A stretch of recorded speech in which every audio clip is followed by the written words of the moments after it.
Hello, YouTube and replay viewers. Welcome, welcome, welcome. It's a special edition of Tech Talk Live this evening. Tonight, we're going to be talking about women in engineering, a topic that I know absolutely nothing about, but our special guest this evening has a wealth of information in that area, and she is an expert. But before we go there, I just want to introduce myself. I am Pam Gomez, your host of Tech Talk Live, a weekly show that airs Friday nights, usually at 7 p.m. Eastern Standard Time. If you'd like to be a part of the show or catch the show in future, I invite you to subscribe and get notified when we go live every Friday night at 7. You can also follow us on social media. On Twitter, it's Tech Talk Live 1. And on Facebook, it's Tech Talk Multimedia Marketing, our page where we help entrepreneurs with their challenges. Well, with that being said, I want to welcome Michele. How are you, Michele? Welcome to the show. Thank you so much. I am doing great. Good to have you. I'm so delighted that you accepted the invitation to come on the show and talk with us on this, very interesting topic, women in engineering. I can't wait for you to dive in and tell us all about it, because from what I understand, you are a power player.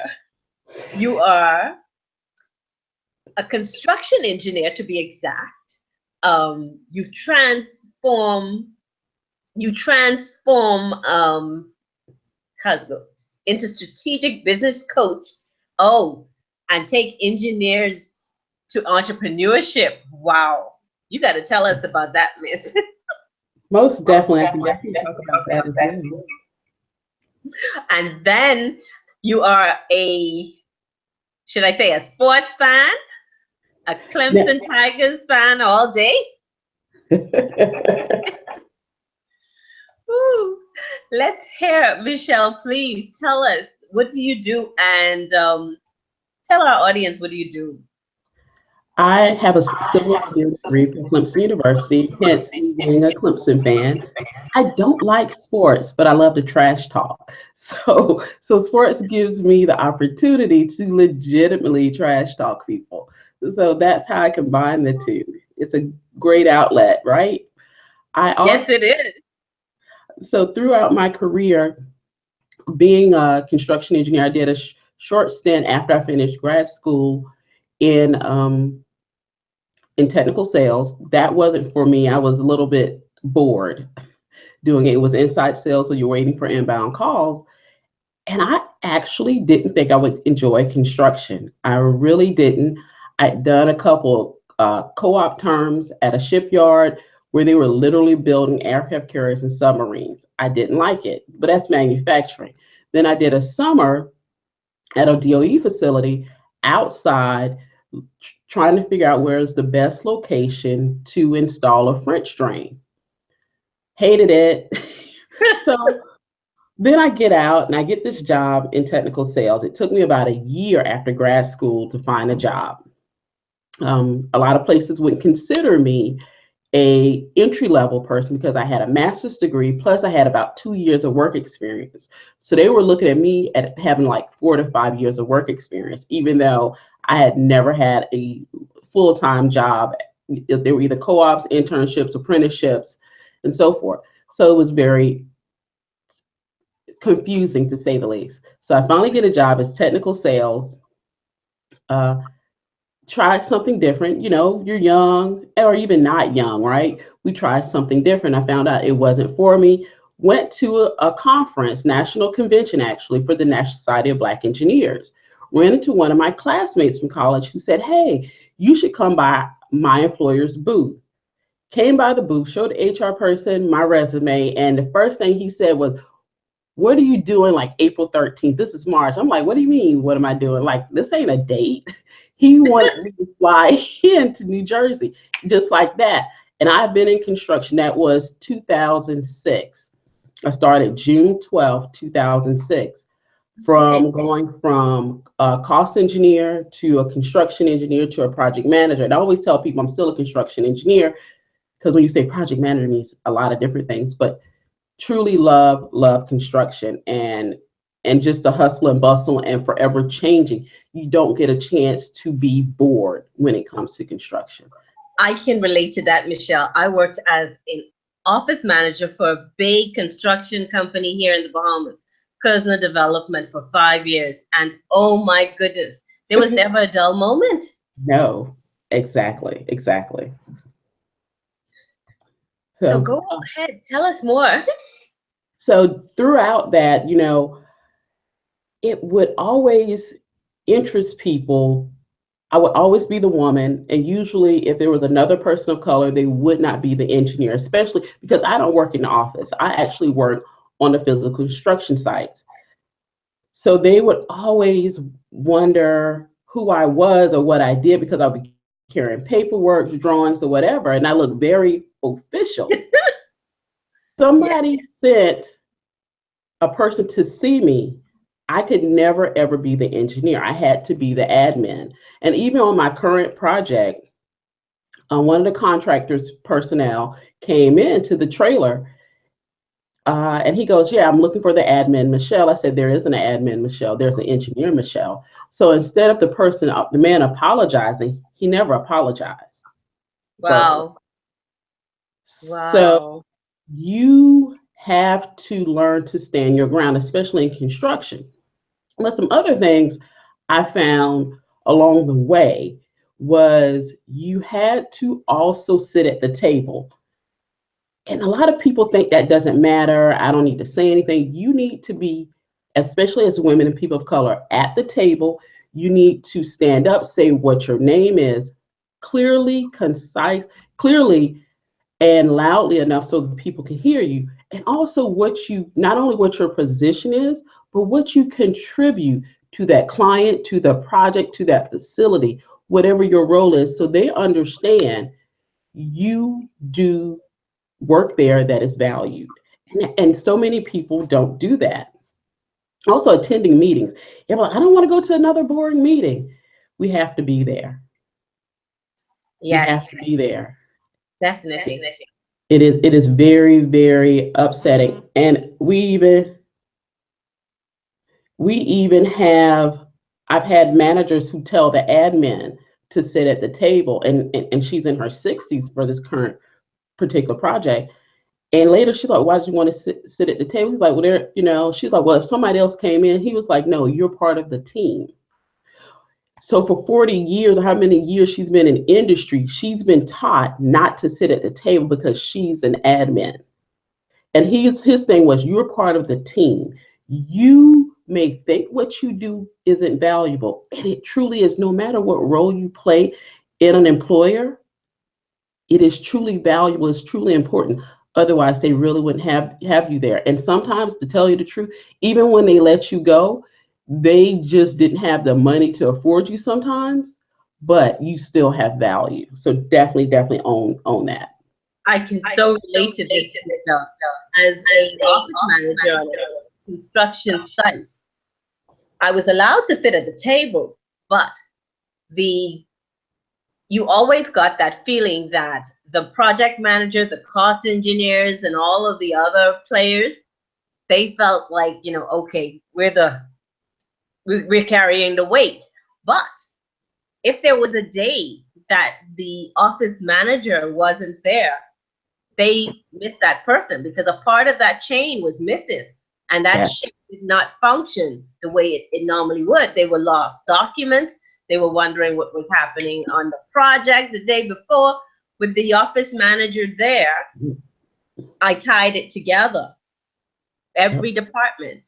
And I remember it being a male-dominated field. We had one female construction engineer there. So here in the Bahamas, we don't have many of them. As a matter of fact, the one that I knew has since moved to the US. Wow. Yes, and the field is male-dominated. So Yeah. I've got to ask you a couple questions Sure. that drew you into this field. You said what drew you into the field before, but what benefits would bring other women into this field? What is there to attract them besides Truly, the dollar? if you love solving problems, and everybody says that, everybody does it to a certain degree, but that technical aspect, and we always say the science and the math if you're good at it, but it goes beyond that because there are plenty of people that are good at science and math and they love art, or they love to do hair. They love they love to cook, or bake, which is chemistry. But you love to solve problems, technical issues, and you really like to dive in deep in some of those are truly, truly people that should definitely investigate engineering or even science. What on the other aspect of engineering, you're looking at not only solving the problem, but working in a team setting to do so. Because very seldom will you work alone. You might work from home in solving that problem, but you aren't working alone to solve that problem. So if you're looking and able to work in teams remotely or localized to solve problems, it's a great industry to be in. Plus, what you often do, you're pushing something forward in an industry, meaning you're producing a new product, you're making an improvement in a product.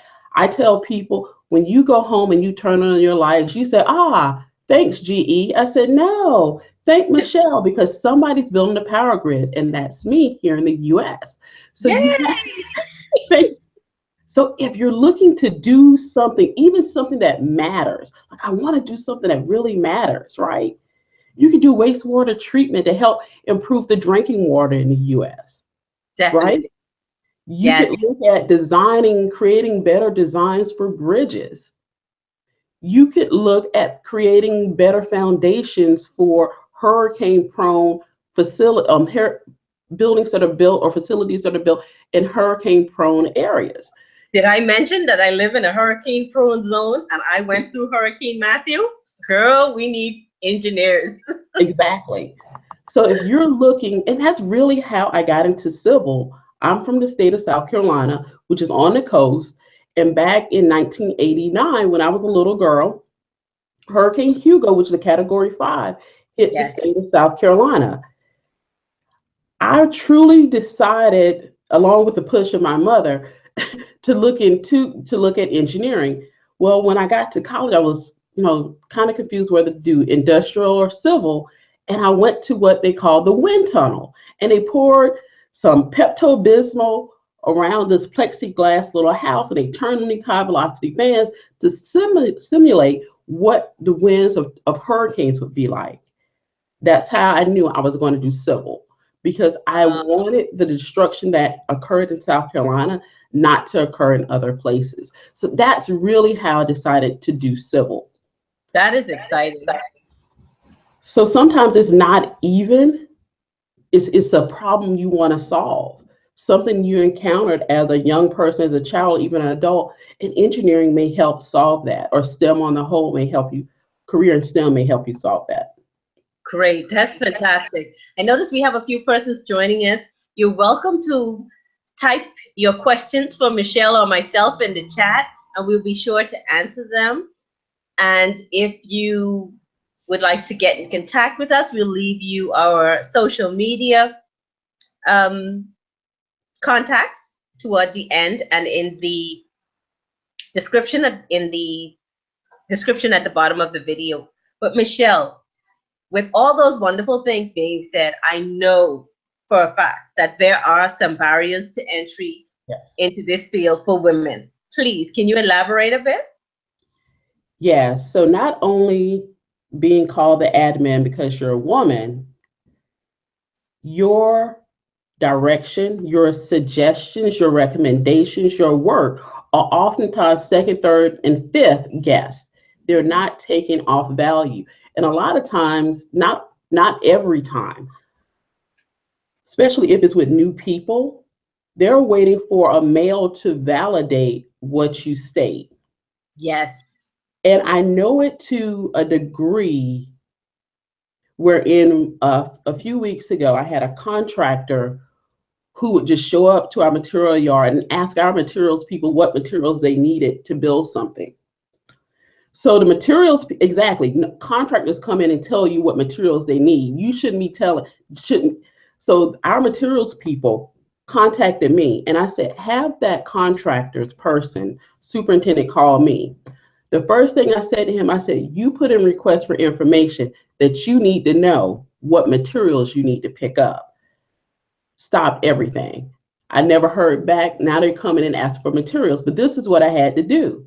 I still knew to tell my manager what I had done, because at the end of the day, they're going to come back and say, well, she said, and she doesn't know what she's doing. My particular project manager trusts me. And I said, I just want you to know, because I understand the current situation. You know, I understand their environment. While we have a great working relationship and he trusts what I say, other people don't. So we still have to go back to our male counterparts to say, this is what I did, in order to be protected. Okay. Otherwise, you don't do it. And I don't do it. Well, I do it often, but that's the one time, because I understand that the situation, the project, that I needed to let him know. Michele, I'm in the Caribbean, and I mentioned before that we are in a hurricane belt. I call it the hurricane belt because, yeah, we're there. Yeah. We usually get hit. But in construction, our construction is mainly stone structures, concrete structures, and they're built to hurricane code. Yes. In this industry, in the construction industry, there are very few women compared to the US. Can you tell me what other barriers there may be? Like, I know it's male dominated. Is that the only thing, or is there other things, like, you know? It's interesting you say that. There are, I want to say 14% of the US population, African American women. You're talking about less than 1% who get an engineering degree out of. So we may have 10,000 who graduate of African American women, but the barriers to entry are cultural, meaning girls should look pretty and do nice things. Girls should not be aggressive. If you're aggressive, you're a B word. Boys should stand up for themselves, but that's not aggressive. Girls shouldn't lead, boys should. There are cultural things that even we as women do that I've learned to stop doing, and I'm trying to stop doing, which is I teach my nieces to lead. I teach and encourage them to think on their own. I encourage them to do things others wouldn't. And I can see one of my nieces, she's truly a leader. An engineer, I know she's not showing the analytical side. My other niece, she can sit down and put Legos together and look at the picture on the box. The other one can't even follow the instructions. So it's certain things that we do, and we tell the little boys they can't cry. You know, so culturally we're doing things that are teaching our girls and our young boys that to separate and segregate by gender, even when it comes to careers. That's number one. Number two is girls want boys to like them. And in middle school is when girls start to notice boys, and boys start to notice girls a lot. And girls start to notice that boys don't particularly, a lot of them don't particularly like smart girls. They like pretty girls. So they want to be the pretty girl. So we lose a lot of them in that transition. But men, on the other end up liking smart women who can make a good living. So you have this 15, 20-year gap where, like, oh man, I should have taken algebra. So you have that cultural shift where you want to start mating and dating. And so we lose some more there, but there are programs that are coming up to do that. So a lot of that are conscious and unconscious bias, and they're culturally developed. And it's not even in the US, it's not in the Bahamas. I talk to other women and engineers, even in Europe, that are having similar issues as we're having here. So unfortunately, it hasn't stopped. There's an acronym, STEM, STEM. Would you mind sharing what that means? STEM is science, technology, engineering, and math. So that is the core of that. That is when we say STEM, and it's very, very broad, but it's the technical basis for a lot of degrees when we say STEM. So you're looking at taking higher level math, you're looking at taking at least 2 calculus classes, differential equations, or 3 calculus classes, differential equations. If you chemistry, maybe 2 semesters chemistry, 2 semesters of physics, even if you're a math major.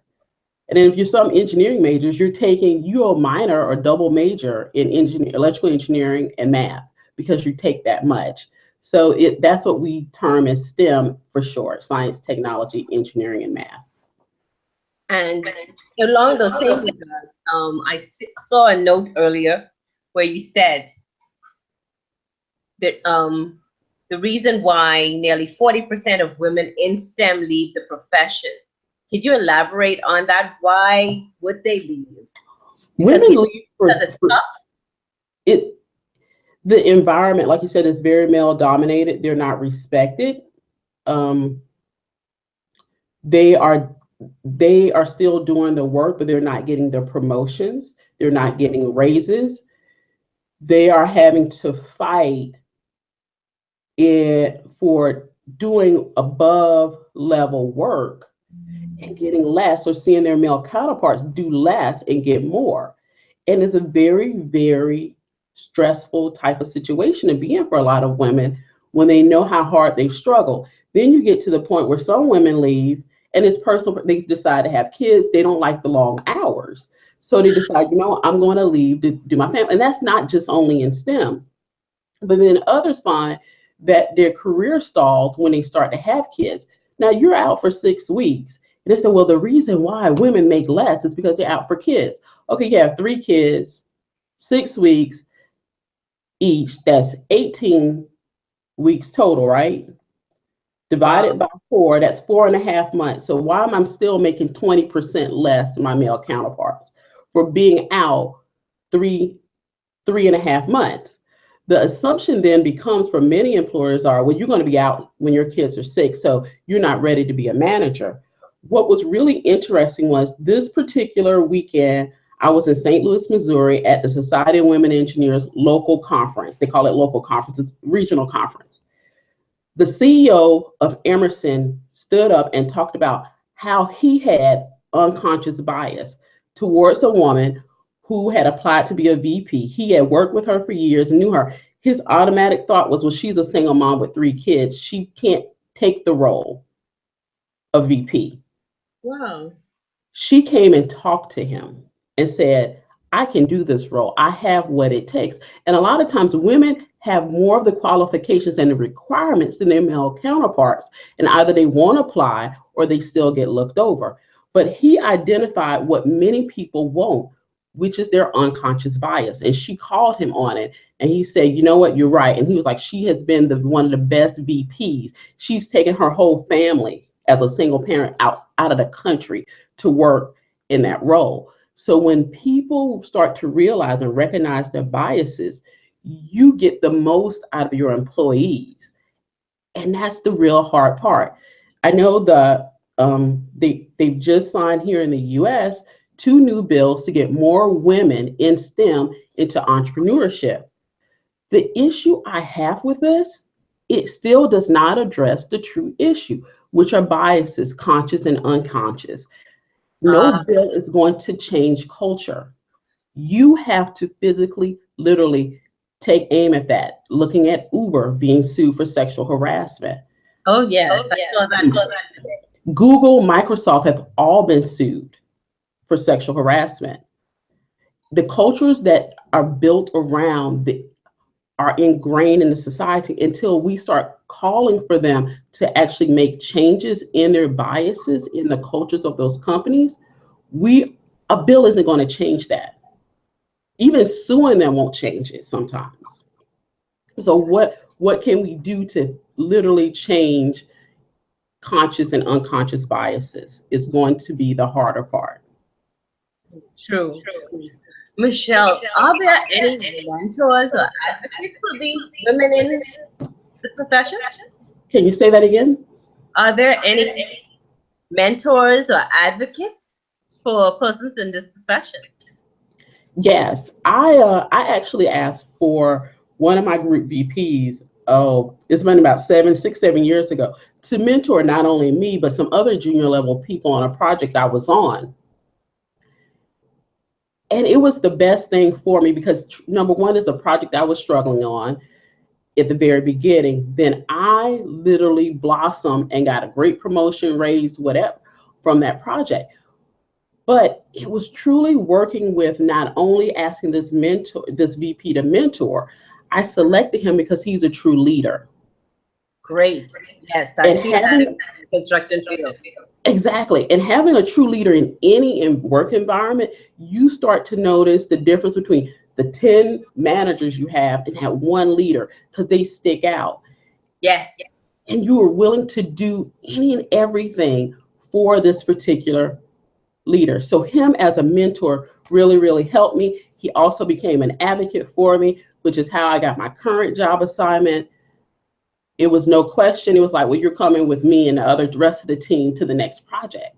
So having a mentor that ended up being an advocate, when he mentored, it was completely different. He would take a contract and he could break down a term in the contract and tell you how to apply to your job. He was like, as a cost engineer, you may be thinking you're tracking the cost of the project and looking at the schedule. And you as a construction engineer may think you're making sure the contractor is building everything to detail. But what you're really doing is ensuring that someone's loved one who's in the hospital on a respirator in ICU is going to live. That's really what you do. And you sit there like, did he just say I saved somebody's life? He could. It is powerful. It is powerful. What you do is of great value. Exactly. But nobody had ever broken it out that part. So me selecting him, selecting a mentor that is appropriate for you is key. And a lot of people pick a mentor for different reasons, and you have to figure out what is the right mentor for you for the right reasons for where you want to go. He ended up being my advocate. A lot of times we don't get to select our advocates. He actually was the third advocate I had in my employer. I had a fourth one. Unfortunately, all four of my advocates have since left the company. Two retired, actually three retired and one resigned and moved on to a different employer. But advocates have really helped me. I never had to go to my direct report to ask for a project. Michelle, it has been so interesting. The time has just slipped right away. It's actually 7:28 and I didn't realize the time. We've had our chat going on. We had Evie Toddy, who's in Florida. She says hi and she's listening in. And so has Christina Irvine. I'm saying, hope I'm saying that right. She also said that it's a good call that she called him out on the comment you made earlier about the staff member. Yes. And our chat has been quite interesting. Evie is also in Florida, so she has experienced that hurricane situation. So she knows a lot too about the hurricane codes, I bet, and wind speeds. So, Exactly. I mean, it's been such a great topic. I'd love to have you back another night to further expand on this topic. But for now, can you tell my listeners if they wanted to reach you on social or ask you a question after the show, how can they reach you? So you can find me at Michelle with one L. I know it confuses people. I'm the Michelle with one L. And I'm a further confused because my name is Heyward. And it's hey, how you doing? Not hey for horses. So, and then it's WARD. So HEYWARD. So you can find me on Twitter, Facebook, Instagram, LinkedIn, and Periscope. If you search for Michele Heyward with that one L. Well, Michelle, what I'm going to ask you to do is to just forward that information to me, and I'll make sure it's in our description as well, so that they can find you by just reading the description on this chat, or this video, sorry. But with that being said, our show has come to a close. It's been a pleasure having you here. For those of you watching the replay, it was a lovely interview with Michele Heyward. I'm Pam Gomez with Tech Talk Live, and you can find me on Twitter at Tech Talk Live 1. Or if you require any assistance with building a website, social media presence, or tech issues, I invite you to subscribe to our channel right here on YouTube, where we post weekly videos on how to use tools. It's a channel to help entrepreneurs. I myself, an entrepreneur, struggled when I first started out. So I decided that I'd use my tech skills and share it with the world. So if you have a tech issue and you need some help, feel free to leave me a comment below the video. I'll answer those. Again, I say thank you both, Michele and the audience, for tuning in, and my replay viewers. Thank you for commenting, sharing, and liking our videos. With that, have a great evening. Goodbye for now.